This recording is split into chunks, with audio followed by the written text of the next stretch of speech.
What's up everyone and welcome back to the MMA Zone. Today, let's get started with Conor McGregor talks about next UFC fight. Conor McGregor recently dropped some massive news on the MMA community, indicating that he has confirmation from the UFC that his fight will take place this summer. Although the bout has yet to be officially announced by the UFC, and McGregor had previously announced the June date for his fight with Michael Chandler, this time he says it's only a matter of time before the UFC announces the news. Speaking in a recent episode of the MMA Hour, the Irish star broke his silence on the situation. They'll announce in the UFC. Sure. And I don't want to usurp that. I'm ecstatic about it. It's always great business with these. I've never, people want to make a beef with it. It ain't no beef. I'm happy where I'm at. I'm delighted where I'm at, and let's go. I feel in a great place. Here, and here, baby. As McGregor also indicated, given the lengthy layoff he's been on and considering the circumstances surrounding his return, he would like to return for a 3-round fight to, quote, sharpen the tools, before then jumping back into 5-round fights. While there's been no word on who McGregor will face in his return, the expectation has been that he'll fight Michael Chandler. With just 2 fights left on his contract and talk of a return to boxing, it'll be interesting to see whether he and the UFC reach a deal on a new contract, or whether he looks to fight out his contract and part ways with the promotion. However, based on his recent MMA Hour appearance, he and the UFC seem to be in a good place.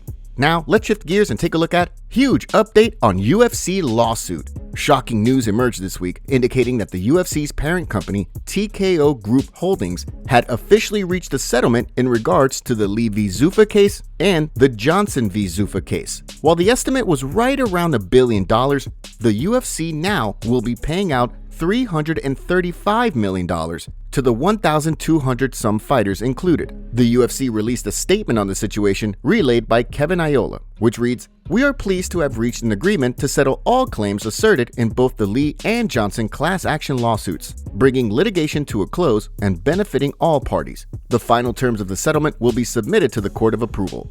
The situation left the MMA community with mixed reactions, as some were left disappointed by the fact that there would be no injunctive relief, and as such, no long-term change to the way the UFC conducts business. As one member of the MMA community wrote, "The UFC profited $387 million in 2022. The lawsuit pays out $335 million over several years. In other words, the UFC has to pay less than 1 year of their net income to be allowed to be a monopoly. This settlement is a slap on the wrist."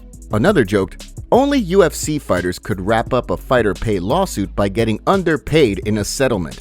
Brendan Schaub also opened up on the situation, indicating that this was a massive win for the UFC, but not so much for the fighters. UFC settled the antitrust lawsuit. Huge win for the UFC. Bad for every other organization for so many reasons. UFC remains the king. Until the fighters unionize, like MLB, NBA, and NFL, nothing will ever change. You can be mad at Dana White all you want, but it's not his fault or job. His job is to build the UFC as big as possible and make the most profit, period. Which he's doing at a historic level. This, unfortunately, is on the fighters.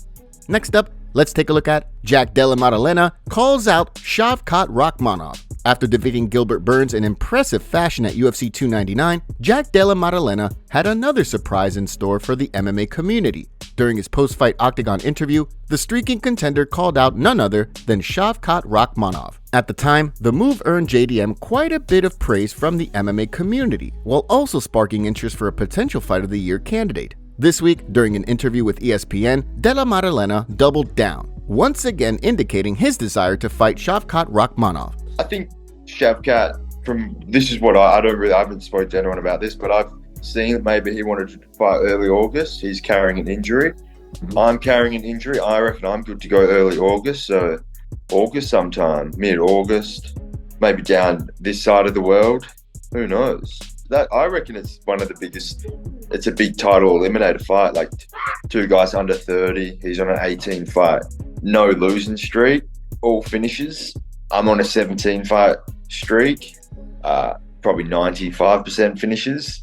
I think we go in there and I think I finish him, I think I go in there and shock the world. A lot of people. With both fighters interested and the timeline for a fight in August lining up with JDM being ready to return to action after breaking his arm at UFC 299, it sounds as though the ball is now in the UFC's court. Next, let's take a look at Michael Venom Page calls out Garry.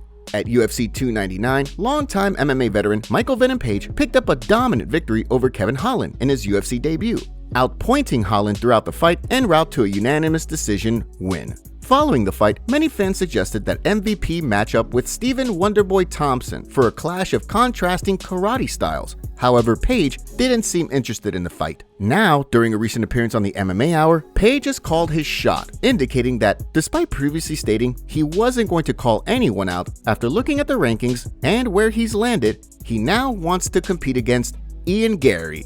I'm just looking at the ranking system. I think the one that probably makes the most sense would be like an Garry. Considering he thought that I wasn't even going to get past Kevin. There was an interview that he did. I'm not sure on what, but they asked him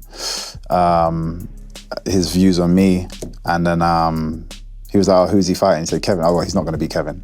There's no way he gets past Kevin. Dismissive. Oh, very dismissive. Very quickly. Yeah. Which is fine. And everyone people ask me about my views, and I'm like, everyone's entitled to their opinion. There's no need to be angry about it. But now I've gotten past, then maybe you can stop me. Garry, of course, is in the midst of a back and forth with Colby Covington.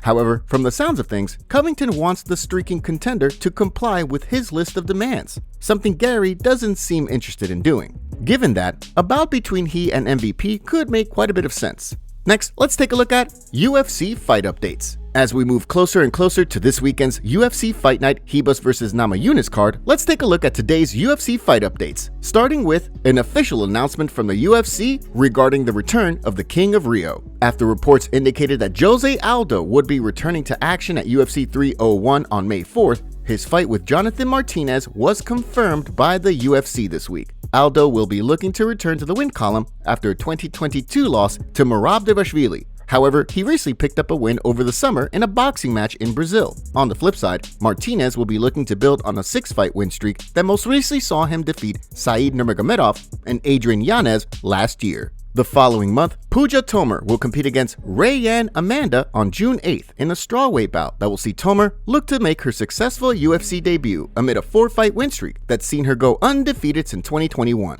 On the flip side, Rayanne Amanda will be looking to secure her first win with the promotion after losing to Talita Alencar back in December in her debut bout. Next, let's take a look at Francis Ngannou's next fight revealed. After going 10 rounds with Tyson Fury, Francis Ngannou found himself on the wrong end of a vicious KO against Anthony Joshua, marking the first stoppage loss of his professional career. Heading into the fight, it was made clear that Ngannou would return to MMA to compete in the PFL against Renan Ferreira. Given the knockout loss, there has been some speculation as to when the Predator would be returning to action. However, as PFL founder Don Davis indicated during a recent episode of the MMA Hour, Ngannou will be back in action sometime between July and September. Will it be as early as July? Maybe. Will it be as late as September? No later. But you'll see Francis now in 2024 in PFL against La Problemo in what I believe is going to be the fight I'm looking forward to the most in the heavyweight division of all of MMA. So that fight is going to be big just because of Francis, but that fight will have other very compelling matchups on it. That fight card will take place in Riyadh in Saudi Arabia. But the details in terms of the full card, the details in terms of the month and the timing, we won't announce that for about 2 more months. The turnaround would mean that Ngannou would only have a maximum of 6 months to recover after the KO, far less time than many were hoping he would take. So far, Ngannou has yet to weigh in on the situation. Next up, let's take a look at Joe Rogan reacts to Sean O'Malley vs. Chito Vera.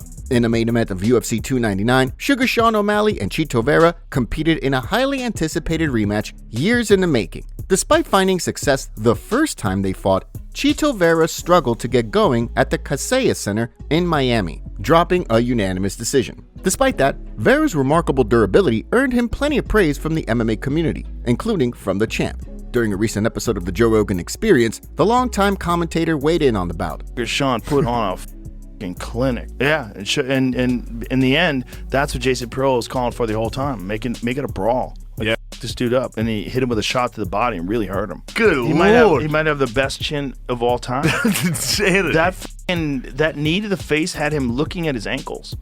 Crazy. His head snapped so far back. Have you ever seen it? Like on slow-mo? His head snaps all the way back. All the way back. And he kept going. And he never even stumbled. No. There was no indication that he was wobbled, no indication that he was hurt. He just still dangerous. In the wake of the fight, it appears as though a bout between O'Malley and Merab is next up for the champ, while the former challenger looks to return to fight Peter Yan later this year.